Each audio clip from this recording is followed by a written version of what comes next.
இந்த பெண்ணாக இருக்கக்கூடிய ஆதிசக்தி திரௌபதி நான் மாத விளக்காக இருக்கிறேன். இந்த நேரத்தில் நான் வீட்டை விட்டு வெளியே வரக்கூடாது. அதனால ஆண்கள் பெரியவர் முன்னே நான் நடக்கக்கூடாது.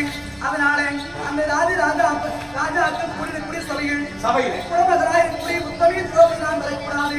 நான் வரலாகாது. வாய்மத்தோடு நினைக்க வேண்டாம். பேரான சபைக்கு பெண் வரலாகாது. பெண்